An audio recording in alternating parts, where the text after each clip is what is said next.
Hello दोस्तों, नमस्ते।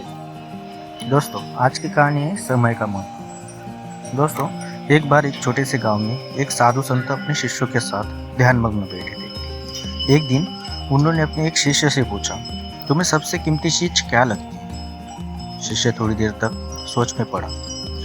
फिर उसने उत्तर दिया, धन, रत्न और जमीन। संत मुस्कुराते हुए कुछ देर चुप रहे। फिर उन्होंने कहा, तुम्हें लगता है कि धन, रत्न और जमीन सबसे कीमती चीज है, लेकिन जो चीज तुम्हारे पास है और जिसका तुम ठीक से उपयोग नहीं कर पा रहे, वो सबसे कीमती है। शिष्य ने आश्चर्यचकित होकर पूछा, क्या है वो चीज गुरुजी?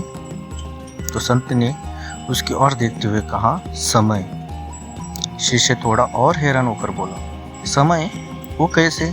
समय तो सभी के पास होता है और हम उसे किसी भी समय व्यतीत कर सकते हैं। संत ने गहरी सांस ली और समझाते हुए कहा, समय एक ऐसी चीज है जो एक बार चली जाती है तो फिर वापस नहीं आती। धन और संपत्ति कभी ना कभी मिल सकती है, लेकिन एक क्षण का समय जो बीत गया वो कभी वापस नहीं आएगा। जो समय तुम बर्बाद कर रहे हो, वही समय तुम्हारे जीवन का सबसे अनमोल हिस्सा है। जब तक तुम इसे समझ नहीं पाओगे, तब तक तुम्हारी जिंदगी के कई बहुमूल्य क्षण तुमसे हाथ से निकल जाएंगे। शिष्य ने फिर से सोचा और कहा, लेकिन गुरुजी, हम समय का सही उपयोग कैसे कर सकते हैं? संत ने उत्तर दिया, समय का सही उपयोग अपनी जिम्मेदारियों को समझने, अपने लक्ष्य को जानने और हर पल का सही तरीके से उपयोग करने में है। समय की कीमत समझो, तभी तुम अपनी जिंदगी का सार्थक बना सको। दोस्तों, ये कहानी हमें ये सिखाती है